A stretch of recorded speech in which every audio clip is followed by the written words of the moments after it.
Last week, in his annual State of the City speech, San Diego Mayor Todd Gloria made something very clear. He wants people to stop thinking of him when they see someone struggling on the street. Over a year ago, the county board voted to delay implementation of the state law that makes it easier for people suffering from severe mental illness to access life-saving care. And it did little in this one-year delay to prepare for its implementation. And it has yet to take meaningful steps to address the very real shortage of behavioral health care beds. His criticism of the county of San Diego took up one of the largest sections of his speech.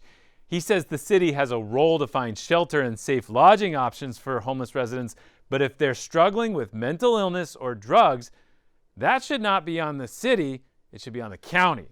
It's worth explaining the difference between the two briefly. The county of San Diego includes all the local cities, San Diego, La Mesa, Carlsbad, so on.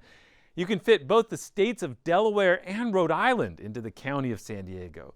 The county manages the social welfare, health care services, and other things that are required by the state and federal governments.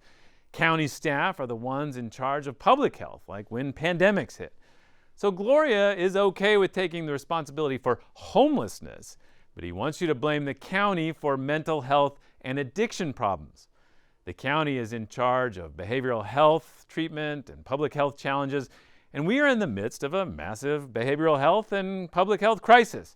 That feels like it's getting worse, actually.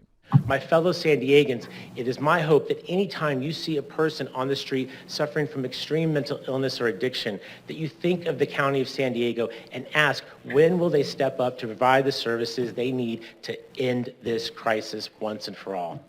He's talking about SB 43, the state law that allows police and others to force people into treatment if they are suffering from addiction or mental health challenges so severe that they can't take care of themselves. One of the problems with Gloria's attack, though, is that we don't know whom exactly he blames. The county has no political leadership right now. The Board of Supervisors has no chair after Supervisor Nora Vargas abruptly resigned last month. We didn't even know who to call for a response to the speech. Other supervisors told us they are working as quickly as they can on homelessness issues, and they agree with the mayor. But if you rely on the county and the state for health insurance, getting treatment for severe addiction is like winning the lottery. With another special election coming up to decide the future of the county, candidates will need to explain how they'll address that crisis. I'm Scott Lewis for Voice San Diego, and that's why it matters.